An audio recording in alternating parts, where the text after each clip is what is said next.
The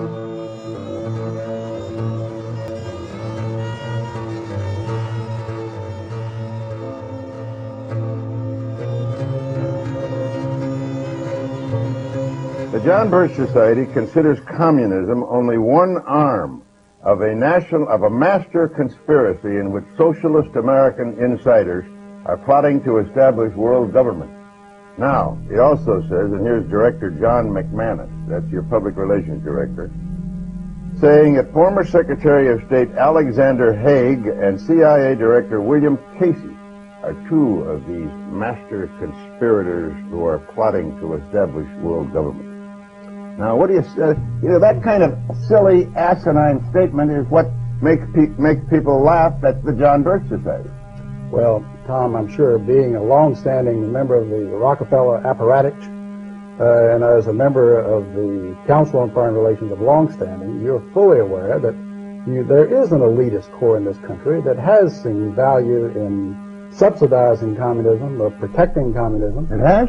Sure. You're accusing me of subsidizing communism? No, I'm saying because I happen to belong to a there is an elite core. Study group? No, wait a minute. There is an elite core in this country that has dominated American society. Well, I'm not one of them. Well, Trilateral Commission. The Trilateral Commission, Council on Foreign Relations. State Department, I suppose? Well, let's face it, they've dominated the State Department for 40 years, and pretty much openly Right, so. but what are they trying to do? Well, their objective is to try to bring about a gradual transition in our society, a dissolving of sovereignty, and a moving steadily to the left on the political spectrum. Well, who are they? The elitist groups that I mentioned, particularly key individuals and policymakers in the Council on Foreign Relations. Is the International Monetary Fund part of this? Well, I would say the International Monetary Fund has certainly been set up for the purpose of facilitating that transfer of sovereignty and transfer of wealth on the road. Right, we elected Mr. Conservative. Let me just finish the point, because otherwise we're going to have a lot of unanswered questions. That you are looking at a group that has worked to bring about a dissolution of national sovereignties on the road to world government. And certainly you're familiar with local Professor Carroll Quigley, who has been part of your club, in which he admitted all this. And he said in his book, Tragedy and Hope, the only thing I disagree is that we've worked to keep it a secret. And you see Arthur Schlesinger Jr. writing way back in 1947, says, yes, this is the hidden policy of America. But we can't tell the American public because they're too unsophisticated to see the value. What is the instrumentality of world government? What is the instrumentality? All the things to say about Arthur Schlesinger. That's the silliest statement I ever heard. He never made anything like that. Well, let me suggest that you read the May-June issue of the Partisan Review of 1947, Tom, and you can read it for yourself. It's called Arthur Schlesinger said there was a conspiracy to promote communism. He didn't use the word conspiracy. He said the objective was to bring about... Well, let me finish. I'll tell you. He said that the objective, the secret policy, which we can't tell the American public because they're not sophisticated enough to see the value, is that through a steady result of erosion of New Deals, we bring the American society steadily to the left, and through a sound concept of benign containment, we merge into the vital center of the socialist left. Those are his words, not mine. You think John Kennedy was a member of that conspiracy? No, let me ask you this. The World Federalist movement in the post-war era contained a lot of people who eventually broke with it, and a lot of people thought the UN, in the post-war era, looked toward world government. Indeed, they did, up until 48, 49. But a lot of them said, look, we were utopian. That's over and done with. We can't move. And a lot of them came in Kennedy's government. Schlesinger was in there when they were fighting in Vietnam, launched the effort in Vietnam. Schlesinger was behind the Bay of Pigs. In other words, look, isn't there some move that occurred in the post-war era that now has been dissipated because nobody believes in the utopian ideal of world government anymore? Well, I think there are those that realize that moving straight from a prototype of the United Nations into world government perhaps is tactically impossible. But phasing out increasingly national sovereignty into regional government and phasing out sovereignties into international treaties in multiple areas the whole movement toward, quote, interdependence. Yes. NATO is part of the conspiracy? Well, there are certainly elements in NATO. There are people in NATO who are very strongly dedicated to the defense of the West. But at the same time, you find in NATO a steady dissolution. You find a growing weakness as a NATO policy dominated by State Department policies that has not worked. Well, it's a regional grouping, and I think, therefore, it may be suspect by the John Birch Society. We're talking with Congressman Larry McDonald, who has recently been elevated, I guess, to chairmanship of the John Birch Society, succeeding Robert Welsh. We'll be back in a minute.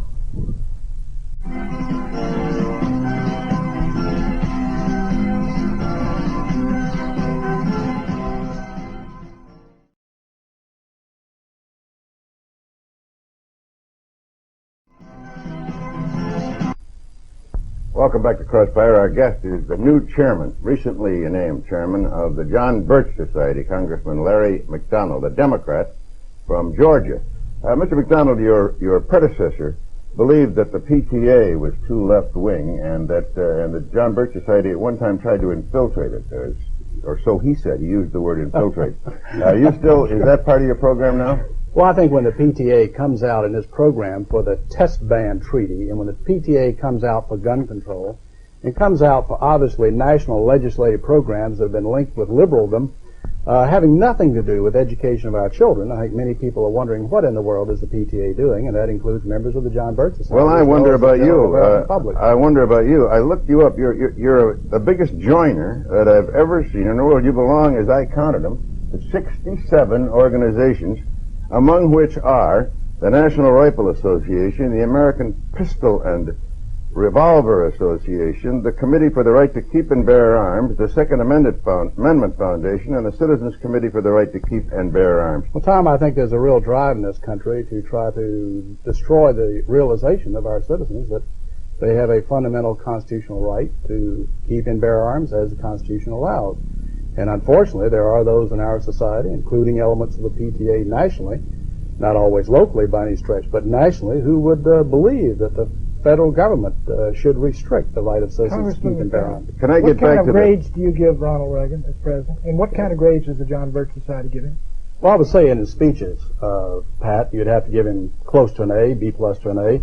But in his performance, what's most disappointing? Well, I think the fact that the rhetoric is going one way and the record is going another. Let me ask you about this conspiracy again. Well, you can take the issue of one of the major problems of this country is inflation, right, and the problems of the destruction of the dollar. And the fact of the matter is, in spite of promises to the contrary, Reagan has not moved to correct the deficiencies. We're now back to Keynesian economics, despite comments to the contrary. Do you think that's a result of the conspiracy you mentioned? Is there somebody working on them to get the inflation so that this country will be weakened? Well, as a man who campaigned against elitism, as a man who in his campaign rhetoric said that he would not be having the Council on Foreign Relations trilateral types dominating his cabinet, he's got about 250 members of such in his administration. Well, let me ask you about Bill Casey. Now, I've known Bill. 250 members. Of the trilateral commission. I've known Bill Casey in since the administration. I've known Bill Casey, the director of CIA, since World War II. As a matter of fact, in World War II, he was my boss.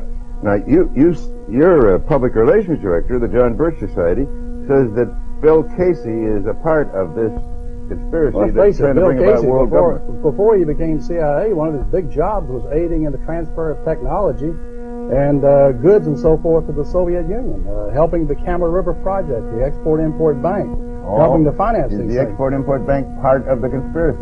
I think the whole drive, that the fact that the American people have been tapped steadily, especially since World War II, to finance their enemies and to have the massive technology transfer to those who would do it. You know that from the Braden Doctrine in the agency, which you're very familiar with, and the feeling that we must somehow subsidize the, quote, non-communist left. That's among our so-called allies. Braden was and in country after country, that turned out to be the communists, the crypto-communists masquerading. Yeah, as that's Mr. Mitterrand, who has taken the strongest position against the Russians of any Western European. Well, he was about to lose everything at the polls, and he had to show some sign.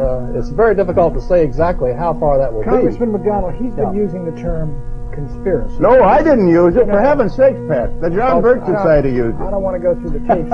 Well, it is. Don't blame it on me. He used it. You've used it 45 times. That's right. They say this is a conspiracy. I want to know what the conspiracy is. I'm trying to find out who's in it and what agencies of government in it, because I want to fight it along with you. You look like... Great, Tom. Let me tell you, Tom. You tell me, how can I join the John Birch Society? Well, gosh, Tom, you got no problem at all. All you need to do is write a letter to the John Birch Society, Belmont, Massachusetts, 02178, and tell them that you would like to purchase for $2 a copy of the Blue Book. Tom, you read it, and I think if you're a dedicated American, you will agree with every word. Then you get in touch with me, and we may even sign you up. Yeah, but it says here in one of your publications, not just anyone can be a Bircher. Now, how can I be a Bircher? Anyone. Now, if you don't believe in the Constitution and limited government and free enterprise and biblical values of morality, I believe in all those, you but would I not don't. qualify. I don't Well, believe there's a conspiracy. He'd make a Well, lousy Tom, candidate. Tom, you know, as a matter of Pat, a member of the conspiracy. He's a member of the press. Let me ask you, he's used, now Mr. Braden's used for the 47th time the term conspiracy. Now let me ask you seriously, when you use people like Casey, who's on the Council on Foreign Relations, David Rockefeller's Trilateral Commission, what do you mean, or do you mean, is that your term, the term conspiracy? Well, there are many different levels of problem. But yes, the term has been used, the term of conspiracy. When you have a group of people... I mean, they're working actively collaborating, and at the other end of that point of collaboration are communists, and on this end of the point of collaboration is Bill Casey and trilateralists and CFO Al guys. Haig.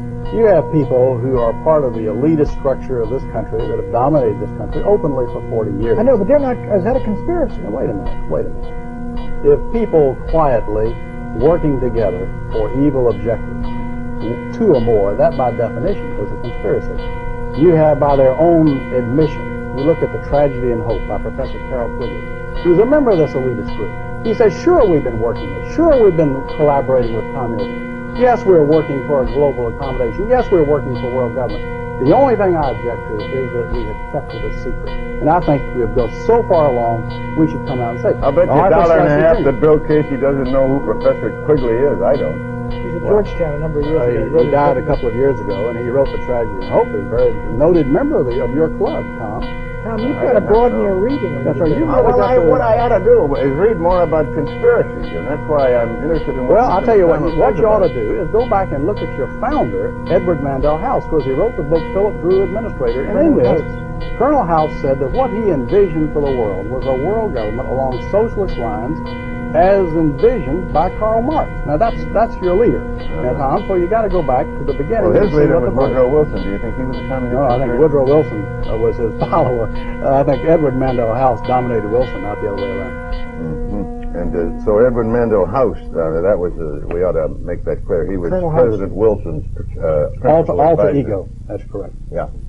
So he is the real villain from which all these conspiracies. No. He is a major figure, Tom, but there has been, unfortunately, in the West, an element. There are good members in the Council on Foreign Relations, dedicated, patriotic people. You've had Sproul Braden, who was a member of the Council of Birch Society. Bill Buckley's a and member. Council on Foreign Relations. You've got some dedicated people, but the driving forces have very clearly been willing to collaborate, subsidize, work for technology transfer for what they feel is some type of an accommodation and merger. And I submit this would be a disaster for the American Republic. Are there any in guess- Congress? Sure. Our guest has been Congressman Larry McDonald of the John Birch Society. He's the new chairman. He's succeeded Robert Welsh, who has stepped down, as I understand it. That's correct? He's been sort of promoted to chairman He's been emeritus. promoted chairman emeritus and founder. And Tom Braden and I'll be back with final comments in a moment.